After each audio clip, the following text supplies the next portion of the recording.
Hello welcome back. അപ്പോൾ ഇന്ന് ഉണ്ടാക്കാൻ പോകുന്നത് നല്ല നാടൻ തേങ്ങ വറുത്തരച്ച സാമ്പാറിൻ്റെ റെസിപ്പിയാണ് കേട്ടോ. അപ്പോൾ നമ്മുടെ ഓണമൊക്കെ അല്ലേ വരുന്നത്. അപ്പോൾ സദ്യയിൽ നമ്മുടെ മെയിനായിട്ടുള്ള സാമ്പാർ എങ്ങനെ ഈസി ആയിട്ട് ഉണ്ടാക്കാൻ നോക്കാം. സാമ്പാർ ഉണ്ടാക്കിയിട്ട് ഇതുവരെ ശരിയാത്തവർ ഇതേപോലെ ഒന്ന് ഉണ്ടാക്കി നോക്കട്ടോ. എന്തായാലും നല്ല ടേസ്റ്റ് ആയിരിക്കും. അപ്പോൾ ഇത് ഞാനിവിടെ കുറച്ച് പച്ചക്കറികളെല്ലാം ഇങ്ങനെ നീളത്തിൽ കട്ട് ചെയ്ത് വെച്ചിട്ടുണ്ട്.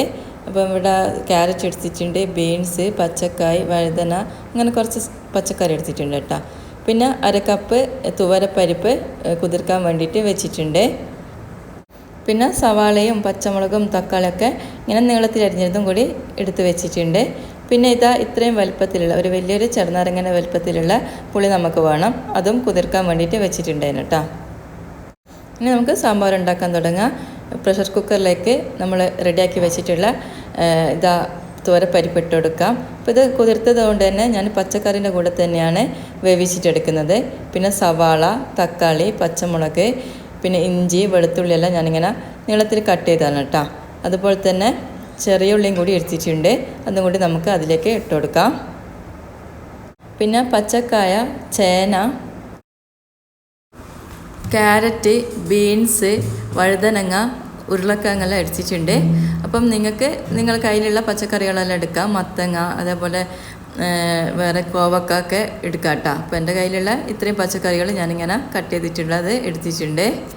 ഇനി അതിലേക്ക് മല്ലിപ്പൊടി ഞാനൊന്ന് വറുത്തിട്ടാണ് ഇട്ട് കൊടുക്കുന്നത്. ജസ്റ്റ് ഒന്ന് കളറ് മാറുന്നത് വരെ ചൂടാക്കിയാൽ മതി.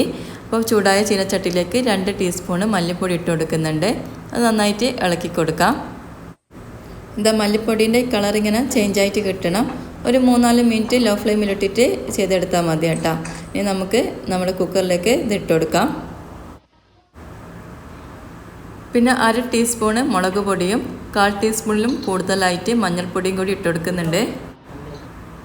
പിന്നെ പുളിവെള്ളം ഒഴിച്ചു കൊടുക്കാം. നല്ല കട്ടിയുള്ള പുളിവെള്ളമാണ് ഒഴിച്ചു കൊടുക്കാൻ വേണ്ടിയിട്ട്. ഒരു 1/4 കപ്പ് പുളിവെള്ളം എടുത്തിട്ടുണ്ട് കേട്ടോ. അപ്പോൾ നല്ല കട്ടിയുള്ള പുളിവെള്ളം നമുക്ക് അതിലേക്ക് ഒഴിച്ചു കൊടുക്കാം. പിന്നെ ആവശ്യത്തിനുള്ള ഉപ്പും കൂടി ഇട്ട് കൊടുക്കുന്നുണ്ട്. ഇനി പച്ചക്കറിയൊക്കെ വേകാൻ ആവശ്യമായിട്ടുള്ള വെള്ളം ഒഴിച്ചു കൊടുക്കാം. കൂടുതലായിട്ട് വെള്ളം ഒഴിക്കരുത്. ആ പച്ചക്കറീൻ്റെ സമമായിട്ടുള്ള വെള്ളം ഒഴിച്ചെടുത്താൽ മതി കേട്ടോ.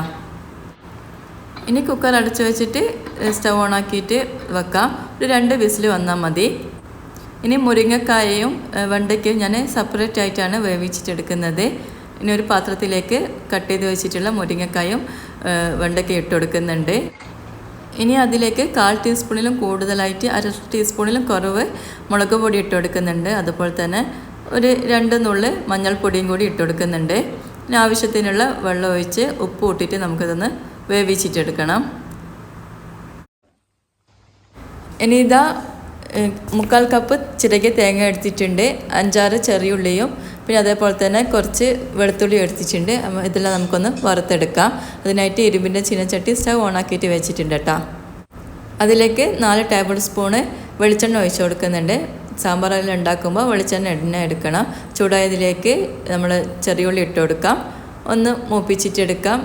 ഇനി അതിലേക്ക് പിന്നെ നമ്മൾ കട്ട് ചെയ്ത് വെച്ചിട്ടുള്ള വെളുത്തുള്ളിയും കൂടി ഇട്ട് കൊടുക്കുന്നുണ്ട്. അതിനെല്ലാം ഒന്ന് പച്ചമണം മാറുന്നത് വരെ എണ്ണയിൽ നിന്ന് ഒന്ന് ഇളക്കി കൊടുക്കാം. ഇനി അതിലേക്ക് നമ്മൾ ചിരകി വെച്ചിട്ടുള്ള തേങ്ങ ഇട്ട് കൊടുക്കാം. കൈവെക്കാതെ ഇളക്കിയിട്ട് വേണം തേങ്ങ വറുത്തെടുക്കാൻ വേണ്ടിയിട്ട്, പെട്ടെന്ന് തന്നെ കരിഞ്ഞു പോകും. ഇനി ഇതേപോലത്തെ ഇരുമ്പിൻ്റെ ചീനച്ചട്ടിയൊക്കെ ഉണ്ടെങ്കിൽ നിങ്ങൾ അത് തന്നെ വറുത്തെടുക്കാൻ ശ്രദ്ധിക്കുക. നല്ലൊരു ടേസ്റ്റ് ആയിരിക്കും. ലോ ടു മീഡിയം ഫ്ലെയിമിൽ വെച്ചിട്ട് വേണം തേങ്ങ വറുത്തെടുക്കാൻ വേണ്ടിയിട്ട്. പിന്നെ കുറച്ച് കറിവേപ്പിലയും കൂടി ഇട്ട് കൊടുക്കുന്നുണ്ട്. ഇത് നന്നായിട്ട് ഇങ്ങനെ ഇളക്കി കൊടുക്കാം. ഒട്ടും കൈവെക്കാണ്ട് വേണം കേട്ടോ ഇളക്കി കൊടുക്കാൻ വേണ്ടിയിട്ട്. തേങ്ങ വറുക്കുന്നതിലായിരിക്കും നമ്മുടെ സാമ്പാറിൻ്റെ ടേസ്റ്റ് ഉണ്ടാവാൻ. അപ്പോൾ കരിഞ്ഞെല്ലാം പോയാൽ നമ്മുടെ സാമ്പാറിൻ്റെ ടേസ്റ്റ് ആകെ മാറിപ്പോവും. അപ്പം ഇങ്ങനെ നല്ലോണം ശ്രദ്ധിച്ചിട്ട് വേണം ഇങ്ങനെ വറുത്തെടുക്കാൻ വേണ്ടിയിട്ട്. ഇങ്ങനെ ഒരു കളറ് ചേഞ്ച് ആകുന്ന ടൈമിൽ എണ്ണേൻ്റെ കുറവുണ്ടെങ്കിൽ നമുക്കതിലേക്ക് ഒഴിച്ചു കൊടുക്കാം കേട്ടോ. ഞാനിവിടെ കുറച്ച് കൂടി ഓയിൽ ഒഴിച്ചു കൊടുക്കുന്നുണ്ട്, വെളിച്ചെണ്ണ ഒഴിച്ചു കൊടുക്കുന്നുണ്ട്. നന്നായിട്ട് വറന്ന് വന്നിട്ടുണ്ട്. കളറെല്ലാം നല്ല ഗോൾഡൻ കളറായിട്ടുണ്ട് കേട്ടോ. ഈ ടൈമിൽ സ്റ്റവ് ഓഫ് ആക്കിയിട്ടുണ്ട്. അപ്പോൾ ഇനി പെട്ടെന്ന് തന്നെ നമുക്ക് ഈ ചീനച്ചട്ടിയിൽ നിന്ന് മാറ്റണം, അല്ലെങ്കിൽ നമ്മൾ ഉദ്ദേശിച്ചതിനേക്കാളും കരിഞ്ഞു പോകും. അപ്പം ഞാനൊരു മിക്സിൻ്റെ ജാറിലേക്ക് മാറ്റുന്നുണ്ട്. പിന്നെ ഇത് അരച്ചെടുക്കുന്നത് ഒട്ടും തന്നെ വെള്ളം ഒഴിക്കാതെയാണ് കേട്ടോ. ഈ വെളിച്ചെണ്ണയിൽ നിന്നാണ് നമ്മൾ അരച്ചെടുക്കുന്നത്. ഇതാ വറുത്ത തേങ്ങ മിക്സിൻ്റെ ജാറിലേക്ക് മാറ്റിയിട്ടുണ്ട്. ഇതാ കണ്ട നമ്മൾ ഒഴിച്ചിട്ടുള്ള വെളിച്ചെണ്ണ അതിൽ നിന്നാണ് കേട്ടോ അരച്ചെടുക്കുന്നത്. നല്ല സ്മൂത്തായിട്ട് വേണം അരച്ചെടുക്കാൻ വേണ്ടിയിട്ട്.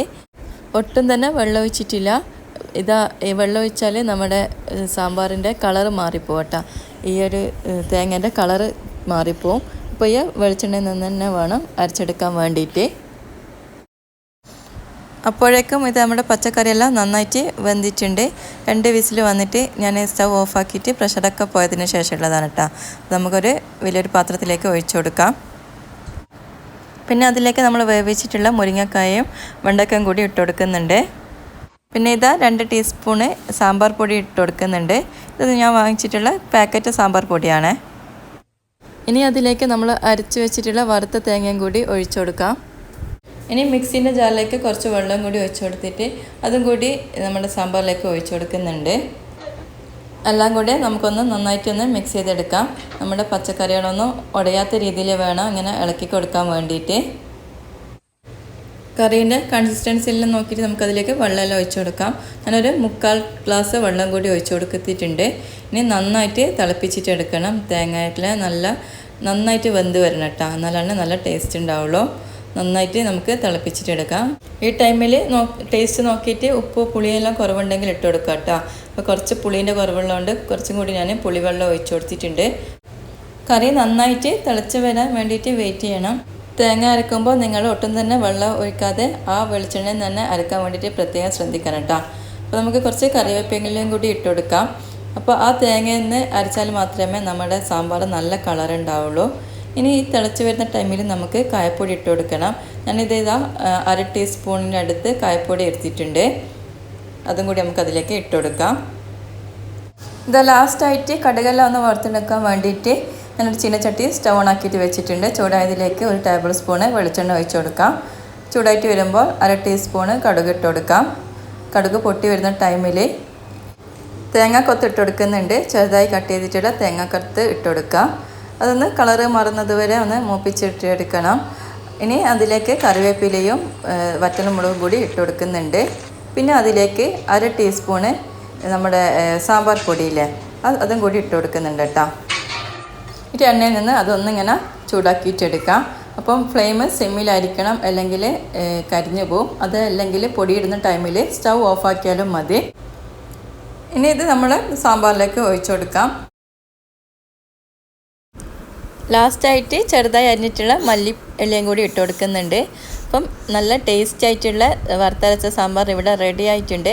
എല്ലാവരും ഒന്ന് ട്രൈ ചെയ്ത് നോക്കുക. ഇഷ്ടമായിട്ടുണ്ടെങ്കിൽ ഒന്ന് മറ്റുള്ളവരിലേക്ക് ഷെയർ ചെയ്ത് കൊടുക്കുക. അപ്പോൾ ഇൻഷാ അല്ലാഹ് മറ്റൊരു വീഡിയോയുമായിട്ട് കാണാം. അസ്സലാമു അലൈക്കും.